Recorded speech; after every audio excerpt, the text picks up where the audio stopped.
When BET launched 30 years ago, it was the only channel of its kind. That is, a network that catered to black viewers. Since then, BET has been a staple on cable TV.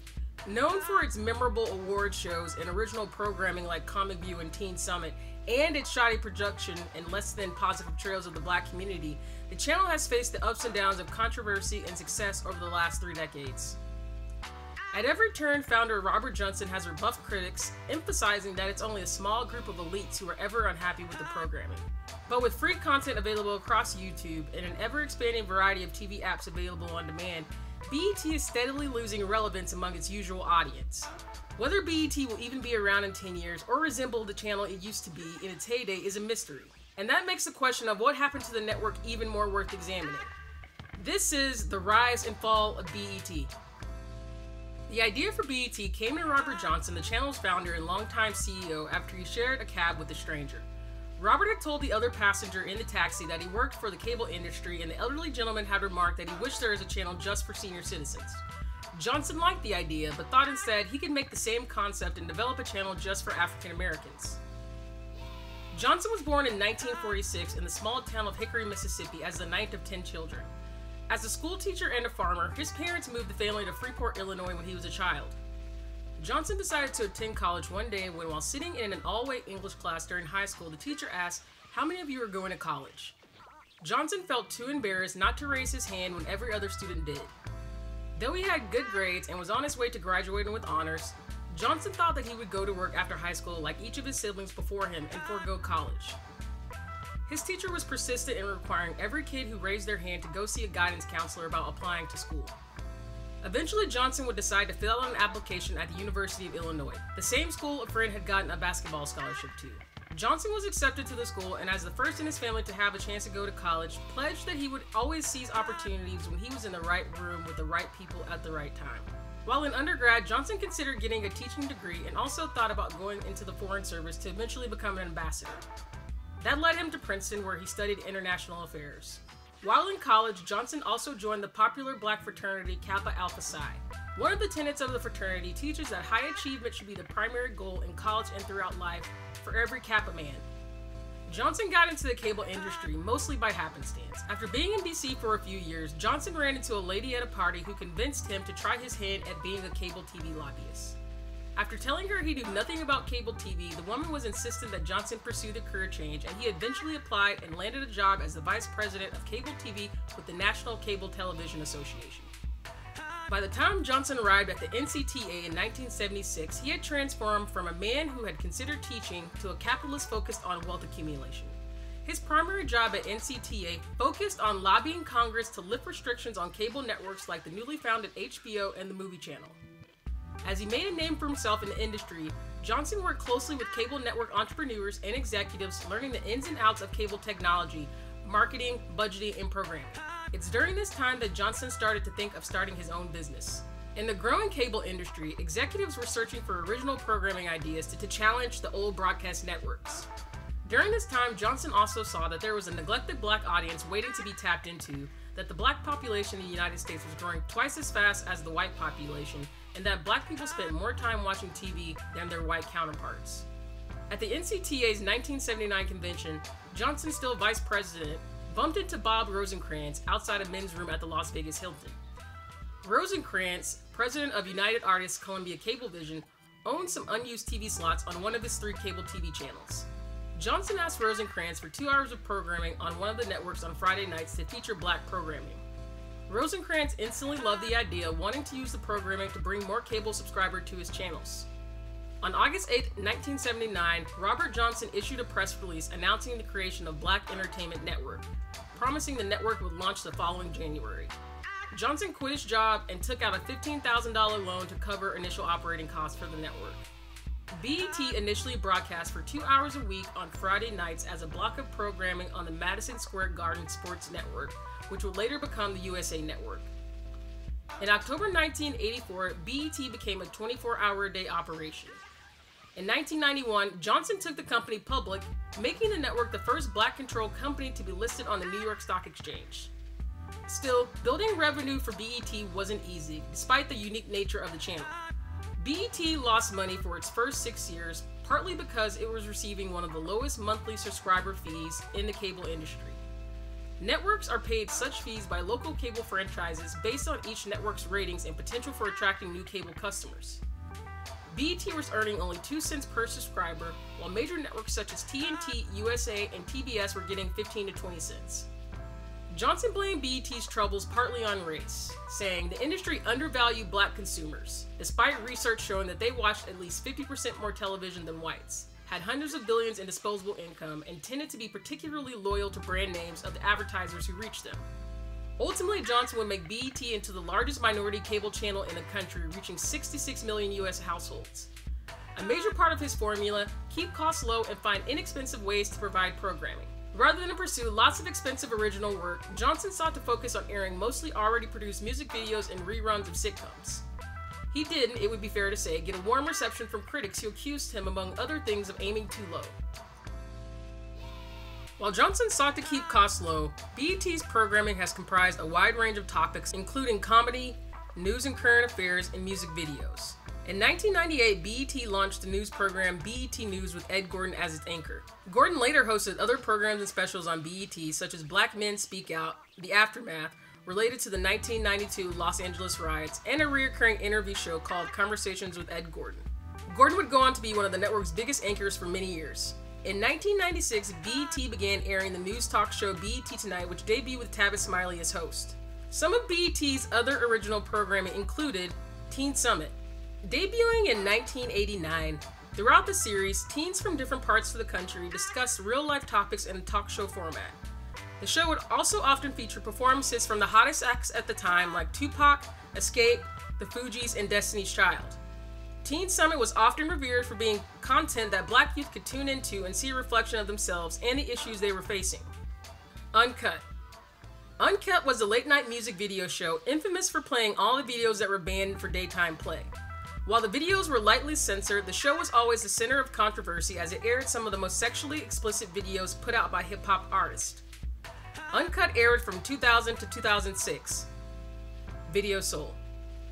Video Soul premiered on June 26, 1981 and was originally a half-hour show. The show was created after MTV refused to play videos by most African-American musicians.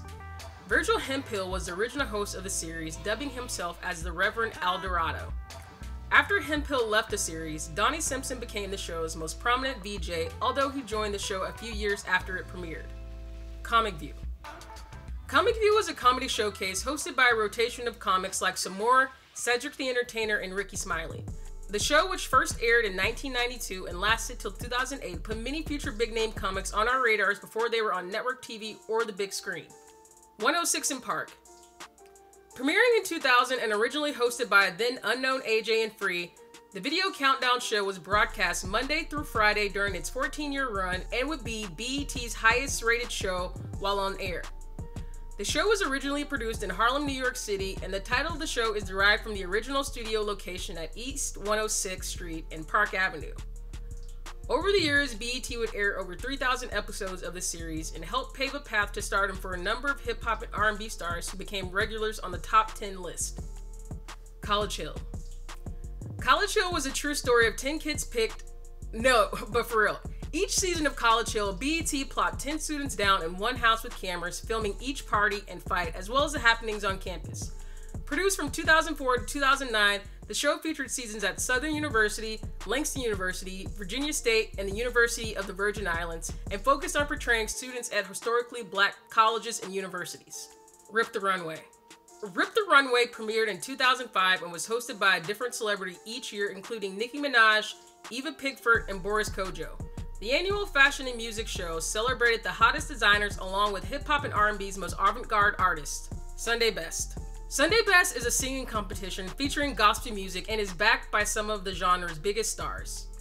Each season, the show and its judges set out to find the best undiscovered gospel talent in America. Music artist Kirk Franklin has hosted the show multiple years, and in 2020, singer Erica Campbell, singer-actress Kelly Price, and artist Jonathan McReynolds served as judges. BET also carries and produces several award shows, including the network's own BET Awards, which were established in 2001 to celebrate African Americans and different minorities in music, acting, sports, and other parts of entertainment over the past year. The BET Honors, which began in 2008 to honor the lives and achievements of African American icons, is broadcast during Black History Month each February. Black Girls Rock is an annual celebration of Black girls and women that celebrates achievement in entertainment, medicine, business, philanthropy, and other industries. The show has been on the air since 2007 and honored awardees including actress Pam Grier, activist Angela Davis, singer-songwriter Alicia Keys, icon Cicely Tyson, and ballerina Misty Copeland. After taking BET private again in 1998, Robert Johnson and his partner sold BET to the media giant Viacom in 2001 for $3 billion, including $2.3 billion in Viacom stock, making Johnson the first African-American billionaire. Johnson would stay on as CEO until 2006. In 2002, network executives announced that BET would eliminate Lead Story, BET Tonight with Ed Gordon, and Teen Summitt. 106 & Park went off the air in 2014 following declining viewership of music video and countdown shows on cable television in general. Currently, the channel features a variety of original programming, including Boomerang, Games People Play, and The Oval. During the late night and early morning, BET airs reruns of popular Black shows like Fresh Prince of Bel-Air, Martin, and The Parkers. The channel also plays classic Black movies as part of its daily lineup. On an average weekday, approximately 22 to 23 hours of programming on the channel is reruns or previously released movies, with original programming comprising very little of the channel's daily content. BET also has 2 sitcoms produced and acquired from Tyler Perry Studios that will begin airing on the network in 2020. Though BET has moved away from showing music videos, which used to receive the brunt of the criticism concerning vulgar content on the channel, a wide range of people have in the past protested elements of BET's programming and actions, most notably rap group Public Enemy, filmmaker Spike Lee, and cartoonist Aaron Magruder, who wrote 2 episodes of The Boondocks criticizing the network. Welcome to BET headquarters. I'm Deborah Leavell. It's 2 p.m., so it's time for a morning staff meeting. Our leader, Bob Johnson, had a dream of creating a network that would accomplish what hundreds of years of slavery, Jim Crow, and malt liquor couldn't. The destruction of Black people! Many scholars within the African American community maintain that BET justifies racism by perpetuating the stereotypes held about African Americans and also by influencing the psyche of its young viewers through its bombardment of negative images of African Americans, now mostly through the reruns and movies it airs. In a 2010 interview, BET co-founder Sheila Johnson said that she herself is ashamed of what the network has become, saying, "I don't watch it. I suggest to my kids they don't watch it. When we started BET, it was going to be the Ebony magazine of television. We had public affairs programming, we had news, I had a show called Teen Summitt, we had a variety of programming, but the problem is that the video revolution started up, and then something started happening, and I didn't like it at all." Since its inception, BET has had the reputation of being a low-budget operation that never had the same quality of programming as other cable networks. In 2007, the channel received a Thumbs Down award from the National Association of Black Journalists at its annual convention. Its critics say BET has too much lowbrow entertainment, portraying Black people in the worst way possible. Especially after scrapping their news program, many argue that BET only reinforces the stereotypes the channel was created to rebuff. The exploding number of channels and content available on has also meant that BET no longer has the captive Black audience it once did.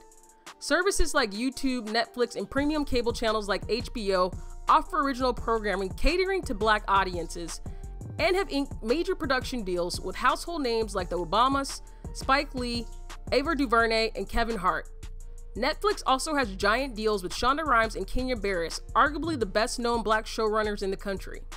And today, unlike in 1985, when a viewer wants to see something or a different part of the Black community or learn something new about Black people on TV, there's a number of other channels that also cater to a Black audience, including TV One, Revolt, and the Oprah Winfrey Network. Back in its heyday, BET consistently provided perspectives on issues of importance to the community through its daily news shows and specials. Now, with 90% of the content on BET consisting of sitcoms or aging movies, there's hardly a reason to tune into the channel. The most highly anticipated show on BET used to be the annual BET Awards, where Black hip-hop, R&B, and pop artists from the past and present would come together and celebrate Black music. As one of the biggest events for Black celebrities during the year, the award show was highly anticipated. Now the BET Awards lack popular artists and has fallen off with viewers. Many popular artists fail to even show up to the award show these days. And is it really any wonder why? Network executives would argue that BET's task of generating programming that has broad salience for a broad spectrum of Black people is not an easy one. Unlike with other niche networks, BET's target population isn't clearly defined, Blackness isn't a monolith, and there is no one way to entertain Black people. Still, most Black people will say that BET doesn't even come close to representing the diversity or full spectrum of Black people. Johnson would blame BET's lack of quality programming on advertisers. He often states that it was a constant struggle to get the cable operators to value the Black households in their neighborhood the same way they valued the white households. Johnson goes on to say that BET never got the same subscriber fees or advertising revenues as our peer group channels. Advertisers still discount the value of a Black viewer, Black subscriber, Black reader, Black consumer. They tell me, we don't need to reach the Black consumer, or we already reached the Black consumer over regular TV, or we over-deliver Black households because they watch so much television. Since its debut in 1980, all the way up to the mid-2000s, BET was a channel that Black people could have admiration for. Today, however, it's lost so much of its integrity that even once devoted viewers skip the channel when trying to find something to watch. Many will argue that BET fell off when it was bought by Viacom, or when the channel got rid of Tavis Smiley and replaced Teen Summitt, Midnight Love, and BET News with endless reruns and low-budget movies. Others would argue that BET shouldn't be expected to be all things to all Black people or sacrifice revenues in order to satisfy a small number of critics. Either way, BET stopped having any significance in the Black community a long time ago. The channel may do some good things, but those times are few and far between now. BET needs a new direction. The constant reruns are played out, and there's more to the Black community than the party and the struggle stories prominent in the movies the channel broadcasts. And if BET doesn't start building more substance into their lineup, I can't see how the network will continue to have any life at all. The pulse of the channel is weak as it is. Well, that's it, folks. Thanks for tuning in. Tell me what you think. Will you be watching BET in the near future? Do you think the channel is gonna survive? Go ahead and drop a comment below. Let me know what you think. And don't forget to subscribe and like the channel. Really appreciate it. And then I will talk to you next time.